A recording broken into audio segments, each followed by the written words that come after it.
Florida. And I don't know what else you want to know. I'm the conference chair for Global Business Week. So for those of you guys who have not yet registered your students, we are waiting for you.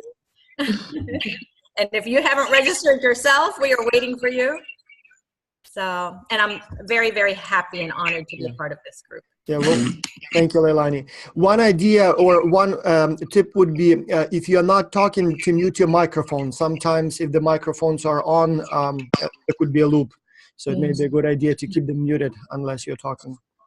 Again, on my screen next is Karen, and then Anshu and Amit. So I don't know if that's a good order. Karen. Yeah, that's fine. Good morning, everyone. Karen, I'm in North Carolina right now. I've been involved with agriculture for 5 years now, and it's very exciting to be a part of this group. And I forgot to say, so Leilani, she has organized several X-Culture symposium, and so she's kind of our general global program director. So Karen is helping a lot with the administrative side. She has been closely involved in symposium organizing, but also helps with just about every aspect of X-Culture. Also by the virtue of being right here in North Carolina at the UNCG. So she helps a lot with from coaching to kids to this stuff. And by the way, yes, for now, until we decide how we want to govern ourselves, the executive advisory board. So Karen stepped up and said she can help us coordinate this group. So she would be the main point of contact when it comes to these sorts of meetings, agenda, voting if we need to do that, so things like that. And then we'll see if we want to have a more formal structure. Thank you. And then I guess Anshu and Amit are next on my screen. So hi, everyone. I'm Anshu. I'm a professor at UDC, or the University of the District of Columbia. I have been involved with X-Culture, I think, since 2014, I believe. That's when I met Vas for the first time. We had this AIB conference in Miami at that time. And since then, I think X-Culture has been a part of my life and my students' life. And the best part of the entire experience is that either they hate it or they love it. But at the end of it, they just have about X-Culture. So I just enjoy that entire, the flow, where the students start with it, have a new experience, and then finally, we learn so much from X-Culture. So it's a great experience. So thank you, Vas, for doing it. Thank you, everyone, the team, for doing it. It's been a great. Thank you. Amit? Yeah. Good morning, everyone. I'm Amit Arora, Associate Professor of Supply Chain Management at the University of the District of Columbia. Been involved with X-Culture and with Vas and his team for a few years. Was very heavily involved during the AIB Southeast Conference in Savannah when we, had a collaboration with JCB for the X-Culture company. So it's been a great experience so far. And it's been wonderful working with the team, and I'm really happy to be a part of the X-Culture Advisory Board. So thank you very much. One thing I should say about Anshu and Amit research. So they have been very actively involved in the research side, and they are among the few who actually requested data collection a few times. So many professors don't do research. Some do using the existing data. Amit and Anshu constantly come up with new ideas. We actually collecting some data for them, collected last semester and then a few semesters ago. So they're very active on that front. Thank you, Vas. Thank you for doing that for us. Thank you. Thank you for your support. Sure. Stefan, I guess, I'm not sure again if that's the order that you see yourselves on the screen, but I guess that's how you appear on my screen. Okay, yeah, good morning, or here it's good afternoon already in the UK. So my name is Stefan Gaszewski, and similar to everyone else, I guess, I've known Vas for, I don't know, 6-7 years now, since 2012 or 2013. So I've been involved since then also with X-Culture. I started first in South Korea, in Seoul, Hangul University of Foreign Studies. I did it for 3 years, and I moved to another university in South Korea, Hanam University. And I moved to the UK, to the University of Reading Henley Business School in 2017. So it's about 2 years ago or 18 months. And still doing X-Culture, so I've got a bit of a comparison, you can say, between students, different cultures, and their experience with X-Culture. And I've just had a webinar with FAS a few weeks ago, which was really interesting for me as well, because I've never had There's the second one, right? Didn't you have a daughter? Sorry? There's the second child, right? You said you had a baby? No.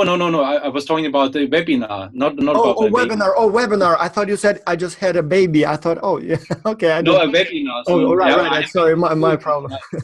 No, but a YouTube webinar about X-Culture, about communication in virtual teams. Yes, as a was guest speaker, right? Yes. Yeah, as guest speaker. Yeah, sorry, I mispronounced maybe. Yeah. So yeah, that was really good, and I'm really also very honored and very happy to be part of that group, because I still strongly believe in X-Culture. I think it can offer a lot of benefits to students, including myself, and I'm also quite interested in X-Culture Kids, talking about children. So let's see how that goes. I don't know if we're also doing some stuff on X-Culture Kids, but yep. that could be also something that would be of interest for myself personally. And my children, obviously. We'll talk about that too. One interesting thing about Stefan, and that's why I thought it would be nice to have him on board, he is one of those professors who cares. You know, he is one of the people, when something either goes wrong or a decision is needed, he would send me long emails with his thoughts. Sometimes he would call me. And I like that very much, because we have hundreds of professors, literally, and some are actively involved, but many don't seem, you know, they just consume the product but don't really contribute much. And so Stefan, often without being asked, steps up and provides his thoughts and, you know, solutions and things like that. And so I thought, you know, we would like a person like that on the board. So, and David is like that too, so I guess, so I don't repeat, so David Baker will be the next one. So same thing. So he always has, it's not even an opinion, so he gives thought to the issue and then shares his solutions. And again, not many people do that, and we need more people like that. So we'll get to David, I guess, maybe next. So if I mentioned him. David, let me just unmute your microphone. Yeah, go ahead, please. Yeah, no, I appreciate you saying that. It's certainly something I've been involved with X-Culture, I believe, since Tim actually Muth introduced me to it right when I showed up at AIB Southeast in Savannah, and you guys were nice enough to let me sit in on the meetings you were having, and it's I've always found it to be a tremendously innovative and truly unique educational opportunity for my students and others around the world. So it's to me been a great thing to be part of the organization and to work with you guys. And I'm constantly amazed at what you do with how little you do it with to get this thing pulled off every semester and every year. So it's a pleasure to be working with you guys. Yep. Thank you, David. Ernesto Tavoletti, you probably all know him. So he had organized the X-Culture Symposium in Macerata last summer, also is actively involved in research, and also helps in all kinds of other areas. So he is one of the most active professors. So Ernesto. So what can I say? You have been saying everything about me. Actually, I've been involved in X-Culture since a long time ago. I think I met Vas for the first time in Istanbul. But actually I was already involved with X-Culture at that time. It is a very important project for our students. I actually really believe in the importance of X-Culture in my course. I've been taking it every year with my class. And so I am indeed very motivated to see this program improving and moving forward, because I think it is really an excellent experience and gym for our students. So thank you. Thank you, Ernesto. Now, you probably, Lonju is next on my screen. You probably don't know much about Lonju, so he'll introduce himself, you know, his professional life in a minute, but his role in X-Culture is quite unique. So he is our, I guess we can call it data management and research analysis guru. So we met him years ago. I had some money in a grant and I needed some help with data analysis. And so at that time, he was a PhD student who responded to my call. And for I think it was like a whole summer that he was doing a lot of analysis, like we went through a lot of studies. But ever since, he stayed on the team. And so every time we need to test something, usually I just send Lonju a bunch of hypotheses and the data, and then he does his magic and comes back with a lot of, you know, first of all, results.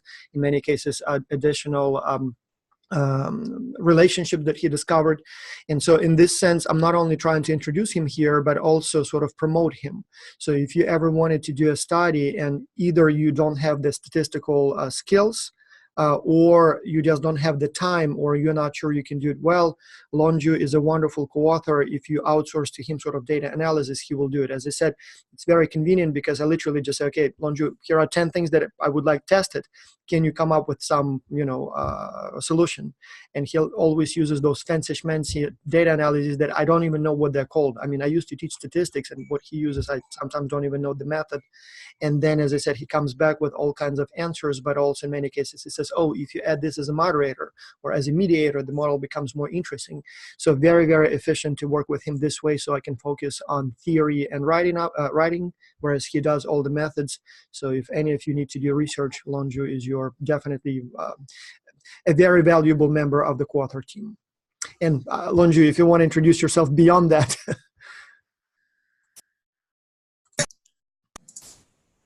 Oh, it's very hard to say something beyond that. This is almost everything about myself.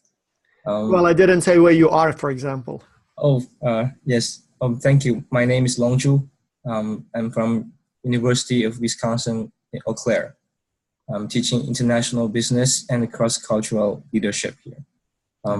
Apparently, I'm from Eau Claire. I'm originally from China. Right now, I'm in Eau Claire. Yeah. We had a very bad snowstorm in the past couple of weeks. Yeah. If I tilt my screen, can you see the snow is already up to the window? If it snow again, there's no place to even shovel or put the snow. Huh. Okay. One more thing was the peer review paper I mentioned before. I think I said I worked with Bob, and the first author is Ernesto. Yeah. Oh, you already, okay, right. You're already working. Absolutely. And we worked together on a peer review paper. Yeah. Thank you for meeting everyone. I started the XCulture project from 2012. Yep.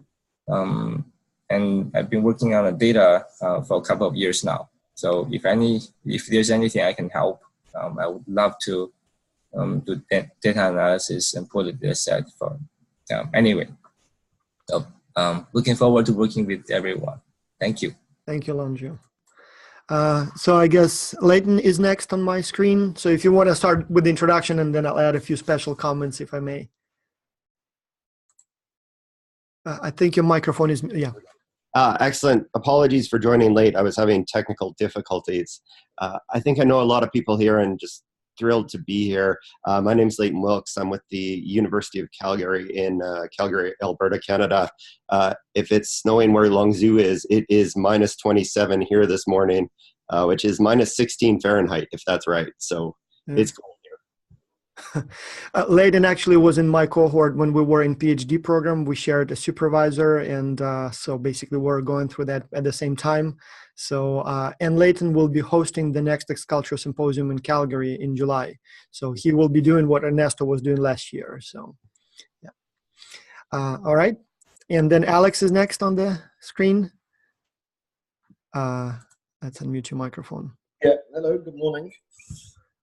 For you, it's 8 a.m., isn't it, Alex? It's 8 a.m., yeah. So torturous Sunday, 8 a.m. Yeah, well, it was my birthday yesterday, so we were out. So we're just doing some introductions? Yeah, just, you probably know most people, but if you don't, or if somebody doesn't know you. Okay, so I'm in Nashville. I've been working with VAS and with XCulture for 7 or 8 years now. I've been teaching IB for about 8 years. I also teach strategy. And I use XCulture in classroom all the time. I'm on a couple of projects, and the big thing for me this year is organizing the hackathon in Denmark for AIB.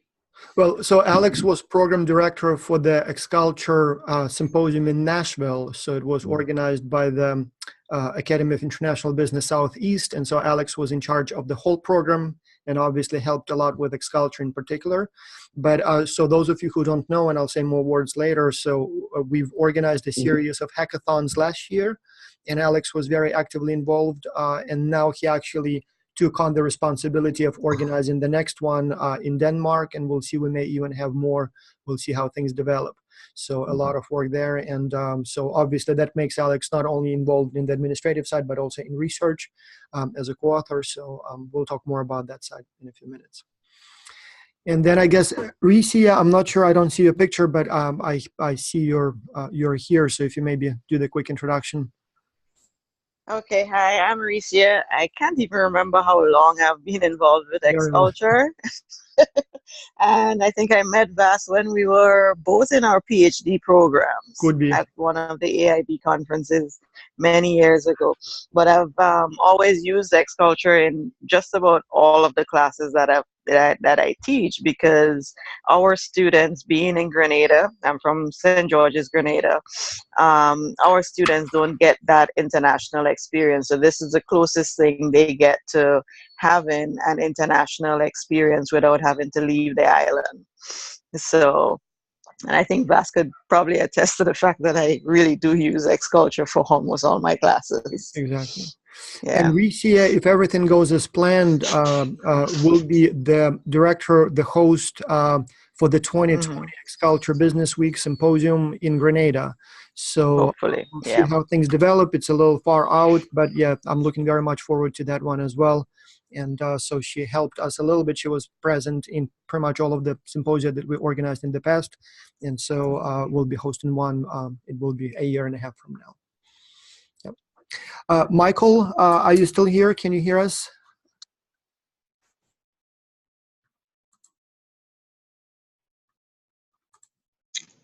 Yeah, Michael, can you hear us? Can you hear me okay? Yeah, good morning, everybody. And sorry, I'm still in my PJ, so I'm not on the video.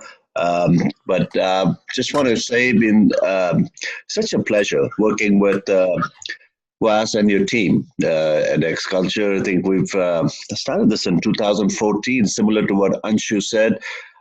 Thank you for inviting me to serve on the advisory board.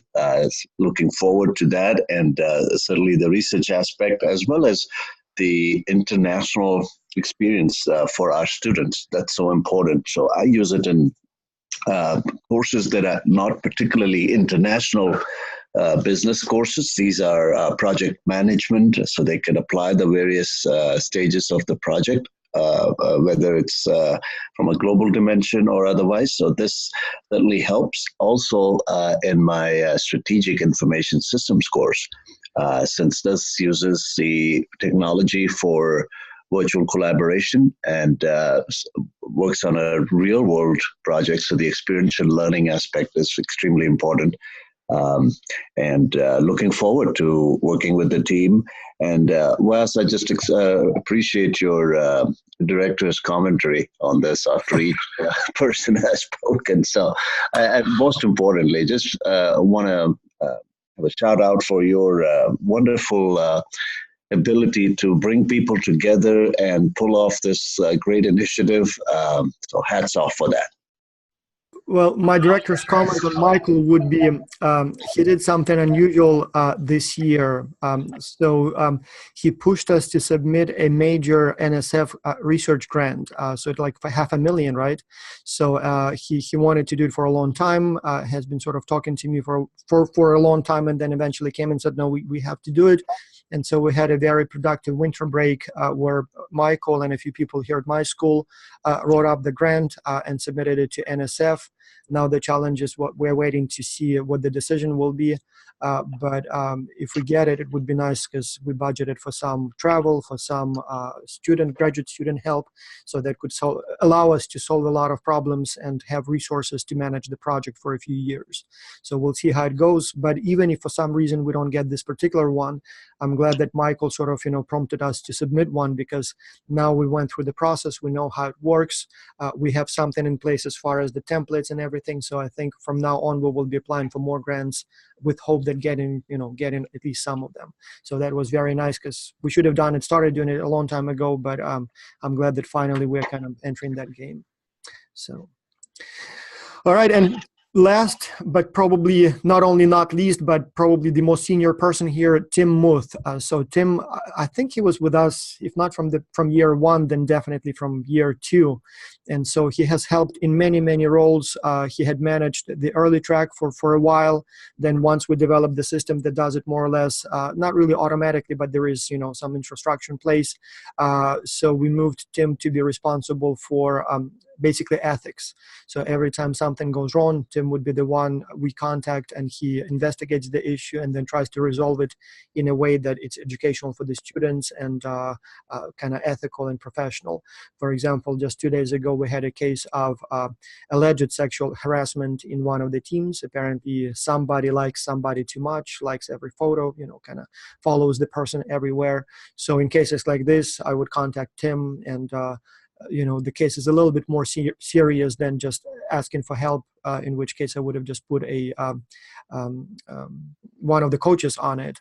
But if it's a little bit more serious, like bullying, like, as I said, cyber stalking, so Tim would be the person.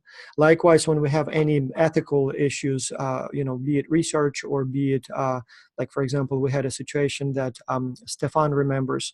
A year ago, 2 years ago, we start noticing first that the email and the name in the system do not match. So, for example, the person's name would be John Smith, but the email is like sarah.connor@gmail. And so we kind of suspect that something's not right. Then a few days later, we start getting emails from people who say that it seems like my team member is not who he or she says he or she is.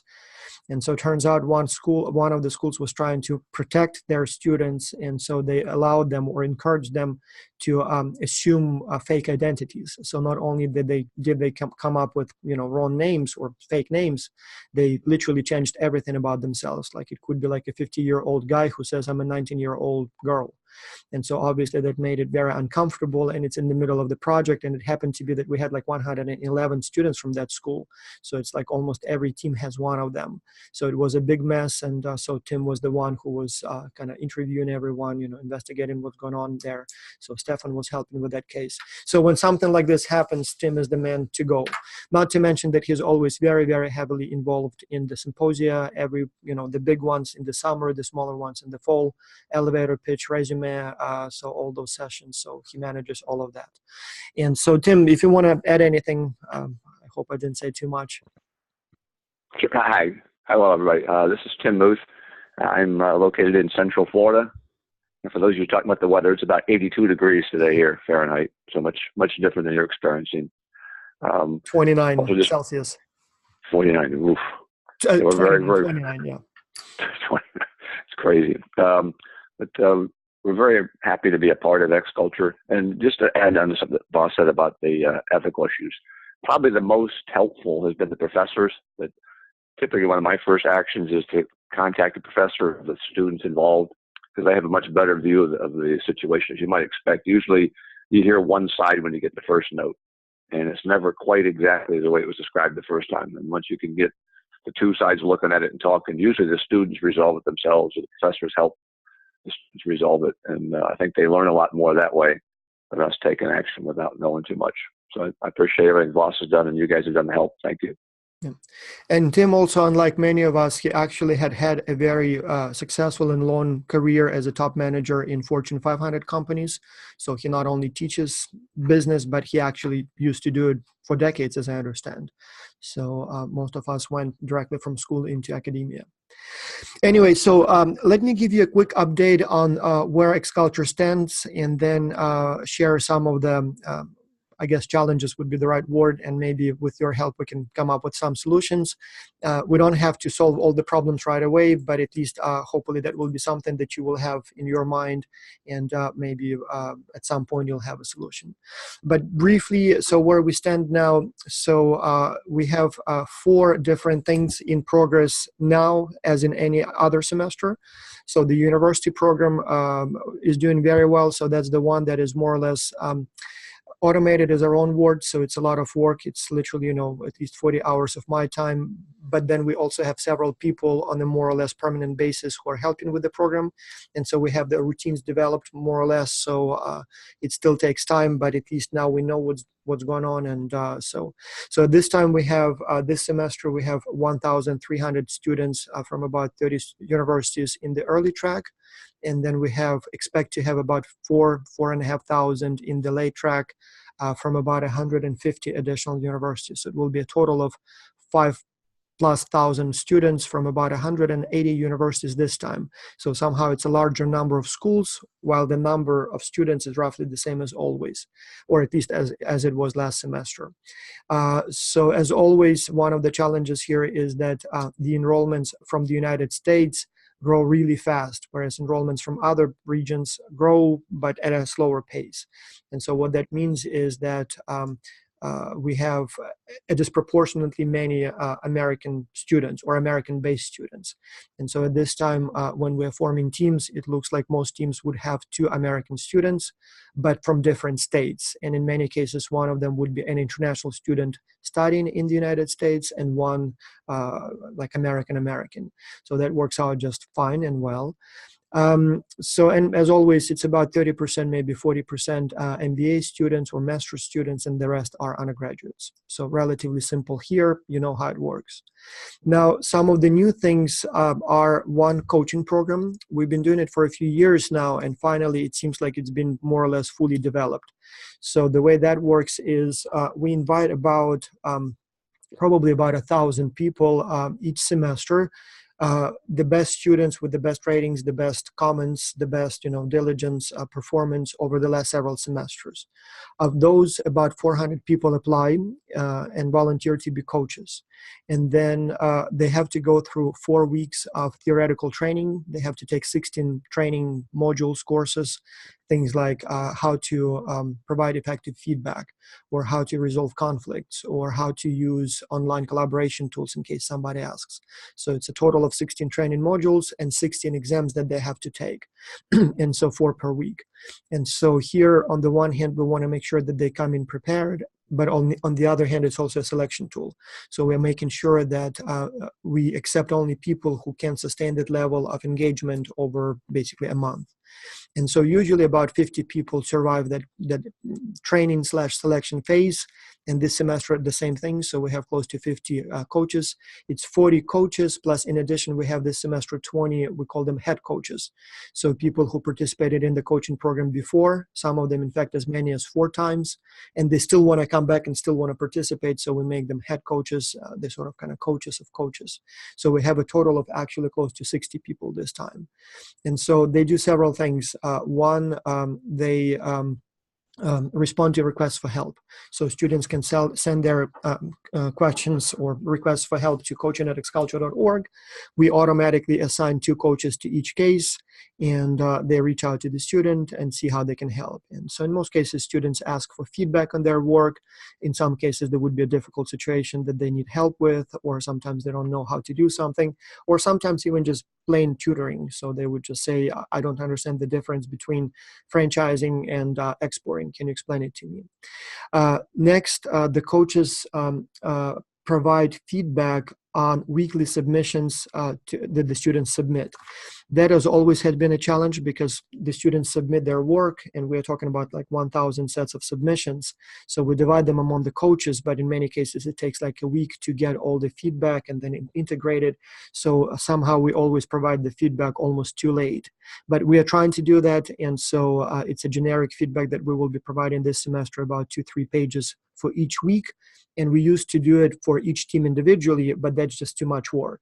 So now we do kind of generic feedback. So the coaches would say, okay, I read, let's say 200 submissions, and these are my impressions: common problems, interesting solutions, some advice, and so on. Then they also do executive summaries for the clients. So one of the big problems we have with the company is that the executives are busy. And so in many cases, even though we send them the weekly submissions that we receive from the students to the companies, but we are talking about like hundreds of pages each week. Obviously, they don't have time to read that. And so what we use the coaches for is they go through those hundreds of submissions and then summarize them in an executive analytic summary that is, let's say, 2-3 pages per week, and then more like 10 pages at the end of the semester. And so this way the clients can get a nice summary of, again, most commonly suggested solutions or ideas, averages, like if this week the teams are coming up with, pricing strategy, then there would be some averages, like we recommend this level of price on average for this country and so on, or the most common recommended new market or entry mode or advertising platform and things like that. Again, helps a lot. So it seems like even with that, some of the clients don't read those summaries, but many do. And so they sometimes provide feedback. Sometimes they try to steer the students in the right direction. So that helps a lot. And then the coaches have also do 4, we call them portfolio items. So each coach has to, one, develop a text-based training module. And again, in the past, they would develop them too late for the current semester to be useful. So this semester, we're trying to do it faster. But again, they can develop a training module on any topic they find relevant in the context of XCulture. It could be like some sort of a guide for the students. It can be for managers. It can be for teachers. It can be for other coaches, any topic, plagiarism, teamwork, communication, problem solving, things like that. Second, they have to organize a live webinar. Again, we always do them, and in fact did them last semester. Not many students attend them, but some do. And again, it can be any topic, and in some cases they would team up, and like a team of coaches would organize the webinar. In many cases, it would be simply the review of the most common mistakes from the last week, but sometimes it would be something more general, like again, the proper, how to cite sources properly. And a pre-recorded video lecture. So again, in the past, those would come too late for the current semester to be used, but we'll see how fast we can do them this semester. And a new thing that we started last semester is, I call them pet projects. So I allow the coaches to come up with any idea that they always wanted to implement or test, but never had a company that would allow them to do that. And so, like, for example, examples of the pet projects that started last semester, one coach felt that maybe we should develop like a couch surfing platform for the XCulture graduates. Like if you're going, let's say, to Berlin, we have some students there, so maybe a place where students who travel can meet locals and maybe meet for a cup of coffee. So kind of closed platform. Another one decided to do like a little interview series with members of the winning teams. So what did you do to do so well in the project? Another one that was an interesting one, so she works in New Mexico for a company that provides online support to companies. So basically deals with complaints. And she says that the way the company handles complaints is not a very efficient one. And so she had a better idea, but the manager wouldn't listen. So she said, well, I've seen the coaching program, basically coaches deal with complaints from students. Can I develop a better system for cataloging those complaints and processing them? And then I will show that to my boss and I will see, this is what I did at XCulture. Maybe we can do something here at my company. And so she actually helped a lot. So now when we get the requests, we have a way to catalog them, to classify them. So actually that's a pretty nice system. So we're already using it. So she developed it last semester. I still haven't heard if the company, saw that and wants to implement it. But again, it's help for us as well as something that they develop. So, but basically that's the system. So they also become pretty close as the group of coaches. And so we kind of give them a priority. So now we're in the process of selecting student ambassadors for the Calgary Symposium. And so with Leilani's agreement, I kind of provided candidates for those roles, and pretty much all of them have prior coaching experience, mainly because first they have extra experience that may be useful, but also as a way to say thank you to them, because again, they work a lot, many hours a day for the whole semester. And so I guess if anyone deserves to be on that list, coaches probably should be first in line. So that's the coaching program. I'm not sure, do you have any questions about that or comments or I don't know, maybe concerns? Vas, can I just ask a question? Thanks for the clarification. I wasn't aware of the coaching program, to be honest. And the reason I'm just want to clarify something, because I've had really, sadly and unfortunately, really bad problems with my students this term, with a few students. There's about 5 students, and I think some of the emails you may have received earlier on, which was free riding. Obviously, as everyone knows here, it's always an issue. At least you have 1 or 2 maybe. But it seems that for 4 or 5 of my teams, what they claim, and we had a lecture and a tutorial last week, and it was almost, we argued in the lecture, which was really kind of embarrassing for me. But they accused me, and it was not very pleasant. But what they told me was that in their teams, so there's about 4 or 5 teams out of a class of 50, which is still quite low, to be honest. But they said that the teams seem to be smaller this term, so there's only 4. And they told me that 3 of them, or if it's 5, then 4 of them are not contributing at all. So complete free riders, and that seemed to be the case for all of the 4 people who raised that issue. I didn't refer them to the coaching or any other sources. I told them, I mean, free riding is always an issue, but what would do you have any experience also maybe with anyone who is here today if such an issue comes up? I mean, we have the policy, I know, with the evaluations, peer evaluations, I think, which works, and we eliminated about 50 or 60 students this term. But also one of the students raised an interesting point, and I would also like to get your input on that, is about the free riding. He said, he told me by email, he believes the free riding policy does not work. And he gave me a specific reason for that, saying that if you have a small team, say only 3 or 4 people, what can happen is that one person is working very hard and the 3 of them just free ride. And in terms of the peer evaluations, they just give themselves high marks. So he was quite frustrated about that. And he was saying that in his team, 2 of the students are from the same university, apparently. And one is from, I don't know, from another country. And he's the only one from the UK. But his evaluations are the highest by far, like 4.9 or something. And the other ones are scraping around 2.5 or 3. That means they are just above the threshold of 2. And he seemed very upset because he's a really good student normally. I've taught him this term, and he's certainly an A student. And he said he doesn't want to be penalized for things that are outside of his control, and I completely agree with him. I don't think he should be penalized for the final report if he has such high peer evaluation. So yeah. I was wondering, did you have any similar issues in the past where some teams were completely dysfunctional? Did you offer them an alternative assessment? What were some of the strategies that you used? Let me make very few quick comments. I mean, we don't want to get too much into free riding as a phenomenon, but I actually had it on the agenda to discuss if we want to change the policies here. But as a quick answer to you, Stefan, so one, the problem is not as big as it may loom. First of all, it does happen all the time in all types of teams. And second, when we look at the big picture, because every week we ask students, for example, how many members of your team are actively participating.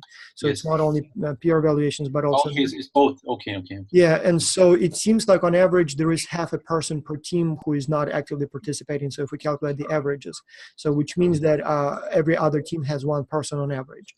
But it's possible that some teams may have 2 or even more, and if the team is small, that's potentially a problem. So obviously it has happened, in every situation, and I'm not sure if we can ever fully eradicate it. But before I ask you, if we want to change the policies, one thing I will say, Stefan, if it's not too late. So we do have the coaching program in place. I had not been advertising it very actively last semester because we didn't have it as developed as as I wanted it to be, and I was afraid that if I promote it too much, we will be overwhelmed. But this semester, every single week when the students get those emails, there is a separate paragraph there that specifically says, "Remember, coaching is available." And we actually do receive quite a few requests or emails that say 1 of my team members, or even sometimes 2, are not participating. And so what we do in those cases, we assign 2 coaches immediately to the case, give them the list of the team members, and they reach out to the person who filed the complaint, but also person who is accused, and others to see what's going on. In some cases, I will be honest, the coaches come to me and say, no, it doesn't seem to be the problem. I talked to the team, everyone seems to be saying that this person is working, the person responded to my email right away. So it seems like it's more like some sort of interpersonal conflict than free riding. But in some cases, it is definitely, they say I couldn't even get a response from that coach, so we think we should either drop the person or at least add somebody else to the team. And so we've done that as well. So if your students can maybe send us an email, it may still not be too late to do something about that. And so at the very least, we will be able to provide some coaching help so that the smaller team, if somebody is not participating, helps finish the project. When it comes to grading, just one more thing. When it comes to grading, obviously it's up to you as an instructor to decide what to do. But if it was, mine, like I don't place that much emphasis on the quality of the report itself. I always look more at the process and individual effort rather than the actual, correct answers in the report. So I would not penalize the student.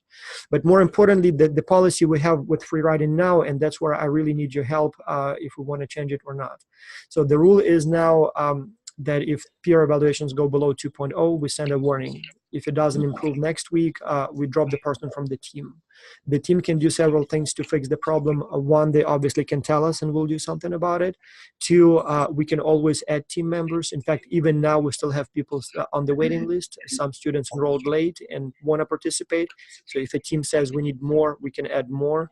Likewise, we will drop the free rider if there is a kind of sustained record of poor performance. But what I'm not sure about is this. One, if this threshold for dropping students 2.0, if it's good, or maybe we should raise it to, let's say, 2.5. And two, you all teach classes, right? And let's say you have 30 students, and you want all of those students to participate, and you all want all of those students to have a chance to finish the project. And so if we start dropping students just because something's not perfect, I guess you will, as an instructor, you will not be happy about that. And so for me, it's always kind of a balancing act between punishing those who don't participate versus also keeping it more or less manageable for the instructors. And so I'm very curious to hear what you have to say about that, because we have enough students. I mean, I don't have any incentive to keep students in the project who perhaps are not meeting the expectations.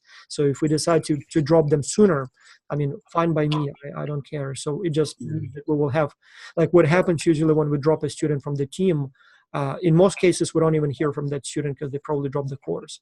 But in many cases, we first get complaints from the student who says they're lying, I'm doing all the work, they just envy me and whatever. And then the professor calls me and says, oh, it's such a good student, never missed a lecture, can we do something about that? So it kind of puts me in a somewhat difficult situation. So what are your thoughts about that? I mean, I would say...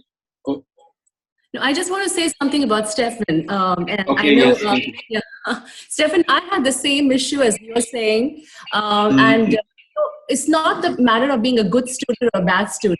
What I've realized, we're all humans, right? So as students, they're also humans. And they may be the best of the students. But when you start working on a team, and of course it goes for 7, 8, 9 weeks or something, then, they lose interest. So I've seen my best of my students losing interest over some time and then coming back to the project.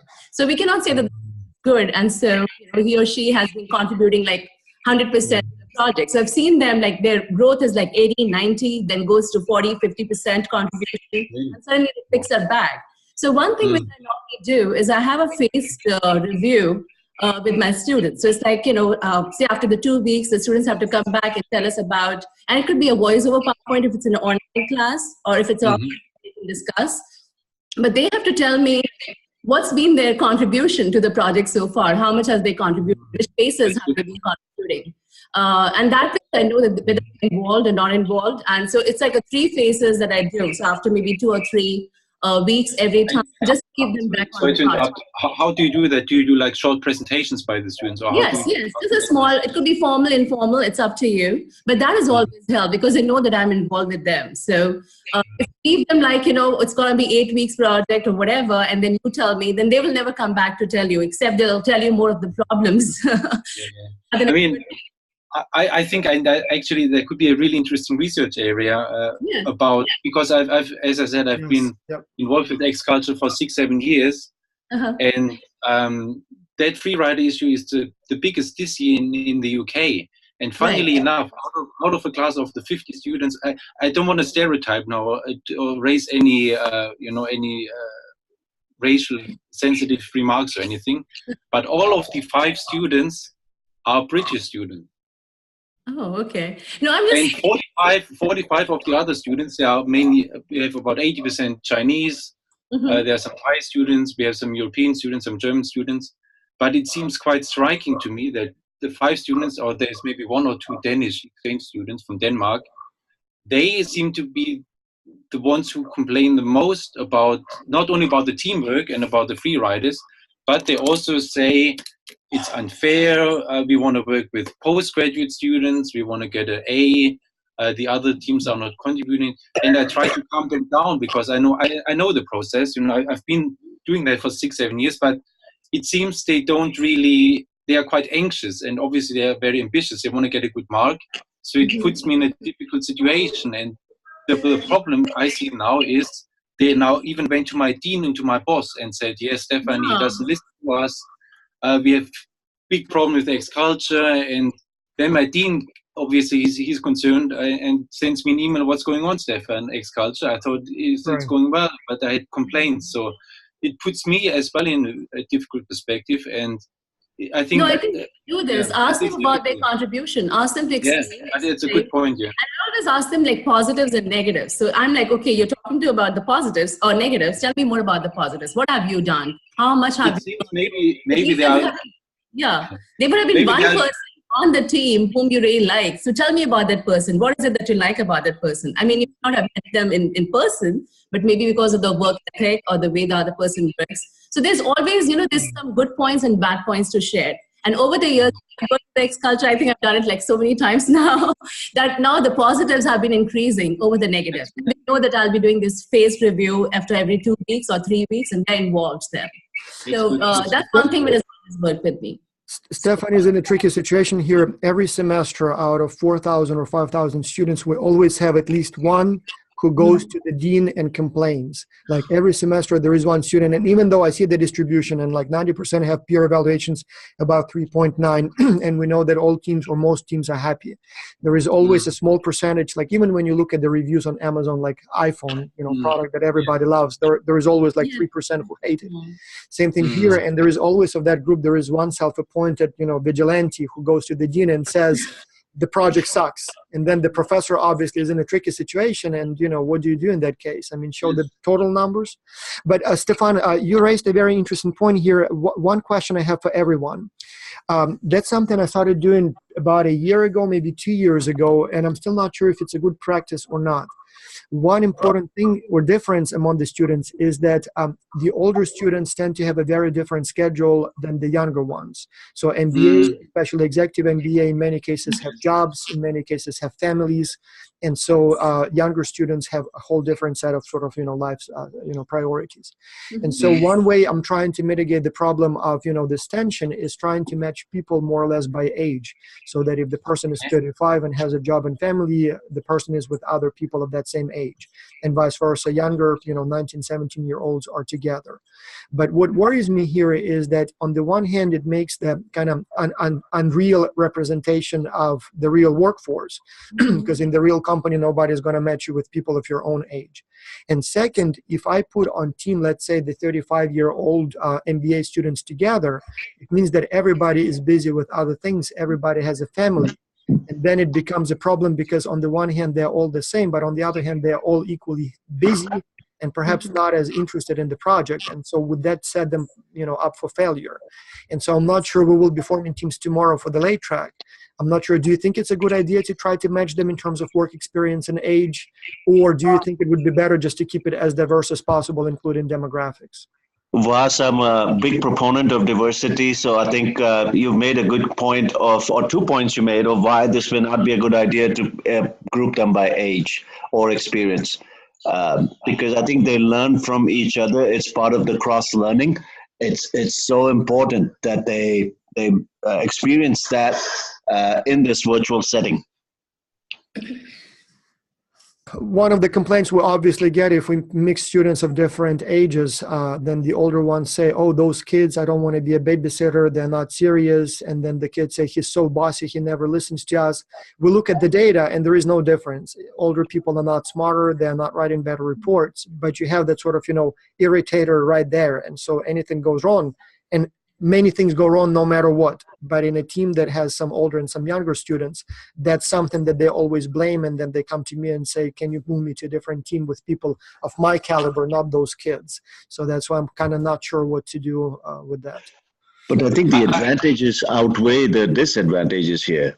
And we have to make this, I think we call this experiential learning, and it has to be reflective of the real world. If they go to work in, let's say, Silicon Valley, for instance, they're not going to necessarily find people of their own age. We already see this, and there's research we could point them to. That and the idea is here, we're not talking about irresponsibility that would not be tolerated. Each one would have to perform, but on the other hand, the diversity helps them. They bring different things to the team, and that's why it's so important. Thus, what if we run a small pilot experiment? We try to mix them in a limited part of the culture, and we see what is going to happen. Well, we sort of have already that, because in some semesters we didn't, pay attention to age. In the last couple we did, but then even when I'm trying to match them by age, it doesn't always work. So sometimes we always prioritize cultural diversity. And so sometimes we just don't have enough people from different countries. So it may be possible that some teams are different ages. So if you wanted to look at that, we already have a lot of data. So we definitely have enough variation in terms of age and any other demographic attributes. So we'll definitely have hundreds of teams of any type. So maybe if you wanted to take a look at that, we do have the data, and that would be not only a good publishable paper, but also will inform us how to do it right. Anyway, don't want to take much of your time. One thing I will do, just a second, Stefan. So Stefan raised an important question, and we have a bunch of other ones. Obviously, we cannot decide on everything on the spot, but what I'll do, like right after this meeting, I will be sending you essentially like a list of questions that we started discussing, and I will ask for your input. And so there will be very specific questions, about policies, about specific questions about, best strategy for dealing with those issues. And so hopefully you will be able then, maybe preferably today, but if it takes you longer, that's fine, to write more thoughtful comments in terms of how you think we should do it. And then I'll share the combined input from everyone, and then I'm not sure if we need to vote and decide together, or if some specific answers will emerge naturally, but I'll definitely be taking that into account. So Stefan, you wanted to say something? Sorry, I interrupted you. Yeah, I just wanted to answer your questions that you raised before. Yes. I think it's extremely important, the team composition overall, because I think that's where most of the problems stem from. From my experience, the teams that are performing well from the start, they have excellent performance. And the teams that are struggling from the start, they are having a nightmare experience. So I think it has to do a lot with the team composition, and also about the 5 students who complained a lot about X-Culture to the dean and so on. What I felt was they said, we are master students, we don't want to work with undergraduate students. So I don't think it's about the age as such, it's more about whether they're on the same level, whether it's MBA together or undergraduate only. So it may be, I think, actually even good if we have maybe 2 different competitions, that we say MBA students will be one cohort and you have the undergraduate students separately. We have that, Stefan, that, I learned a lesson a long time ago, so I always try to keep them separate. I'll just tell you why sometimes it appears that we don't. First, not in every country there is a clear separation between MBA and undergraduate. So in many countries, it's a different system, and it's not always easy to classify them into one versus the other. And second, as I said, sometimes when we're trying to maximize cultural diversity, sometimes it's not always possible to keep them perfectly separated. So in a given semester, in the past at least couple of years, probably about 80% of the teams would be either all kind of master's level or all undergraduate. But sometimes they would be mixed. And again, even when I mix them, I try to at least match them by age, because as I said, we have some students who are only like 24 who are labeled as MBA, because they either went right into the MBA program or because the education system is set up that way. And then we can have like a 35-year-old student who's an undergraduate student. So in that case, it seems like, again, would be justifiable to move them sort of across the levels. But we try to keep that separate as much as possible. It just, as I said, America, maybe some countries in Europe, they have a clear separation. In other countries, it's all over the place. It's not always that, simple. So that's why age may be another indicator here that we have to use. Vas, a quick comment on that. I think Fidelity Investments made the same mistake. Their campus here in Texas is about a 20-minute drive from my home. I visited them, about 8,000 employees. When they graduate students, MBA students come to Fidelity, they're put to work at the same level as a bachelor's graduate. And that mistake has cost them heavily, because their competition, Schwab, Ameritrade, and E-Trade, have essentially taken over all the graduate students that we are sending them, because no MBA wants to work at the same level as a graduate. They say, we didn't go to get this extra graduate degree for being able to be put at the same level. At a starting point. Now, they might progress faster, but the mistake Fidelity is making, and I'm glad you're wise to see that that's a mistake, that we cannot have these graduates and undergraduates in the same team. That was not the diversity. I'm glad, Stefan, you brought that up, because that's not the diversity I was referring to. Age, I don't think has, I don't particularly think it's a good idea to be classifying them by age. But the level, the degree that they are seeking or they were in pursuing, I think that would make a difference in their. I could see why they would complain to the dean saying, "We're in a graduate program, but we're working with undergrads." Yeah. So it might come across as babysitting. Yeah, no, that makes perfect sense. And as I said, as much as possible, we try to keep them separate. As I said, except for the cases when it's either due to latecomers, like there is a team, let's say an MBA team that asks for additional team members, and the only ones we have on the waiting list are undergraduates. So in those cases, we don't have many choices, but otherwise we try to keep them separate. Anyway, in the interest of time, let me give you a couple more updates on 2 more programs, and then give you a few more questions to think about. So another new thing, relatively new things is XCulture Kids. For a long time, we have been receiving requests from professors who ask to allow their kids to participate in XCulture. And I used to say no to that, because there is a big difference between, let's say, a 24-year-old student and a 15-year-old kid. Except when it comes to Anshu and Amit's kids. So even though those are very young, but they definitely make my MBA students look bad. So, but yeah, normal kids, usually there is a big difference. And so at some point I thought, you know what, maybe let's give it a try. And so we had 1 or 2 semesters with a very, very few participants, like only like 20 or so, mainly the kids of the professors, and it seemed to have gone pretty well. So we had the first like real test last spring. And so it went actually pretty well. So the younger ones, the parents helped a lot, which is good. That's exactly what we want. My own kids participated. I wanted to see how it goes. And I was surprised that I thought they would be learning about other cultures, which they kind of did. But the biggest learning, experience was, like how to write an email or how to schedule an appointment. I didn't know that my kids didn't know how to write emails. They didn't have email accounts. They didn't have ID. Like they usually write like a 5-word text.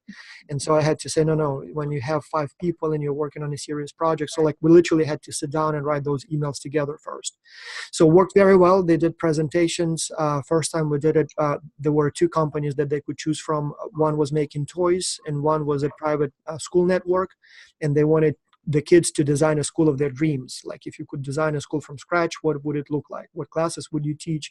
How would you select professors, students, and stuff like that? And then obviously, how would you advertise it? How would you convince parents to send kids to your school? So then we did the same thing again in the fall. We had more people, we had more teams, again, went pretty well. And then for this semester, we actually decided to do some advertisement. So I spent about $1,000 total, maybe even a little more, on advertisement on Facebook. Initially didn't work at all. So we would be showing the ads to many people and like there is no response whatsoever. And then all of a sudden, sometime like in December, like about 4 weeks before the deadline, all of a sudden, like we tried like 20 different types of ads, each time like $10, test it. If it works, it works. If it doesn't, it doesn't. But then somehow it started working. So we got about 2,000, maybe 3,000 applications, but some wanted to participate later, some wanted to participate in the summer. So we selected about 1,000 from that group. Most of them are pre-college teens, so they do it apparently to improve their resume before they apply to colleges. We thought that most of the applicants would be teachers who want to participate with the students, but in reality, 90% of the applications came from individual parents who involved their kids individually. Our first initial kind of strategy was I hired about 40 people from XCulture graduates in different major cities around the planet, and they went school to school trying to sell the project. And so the schools schools, like every school said, I love the idea, but I have no idea how I would include it in my curriculum.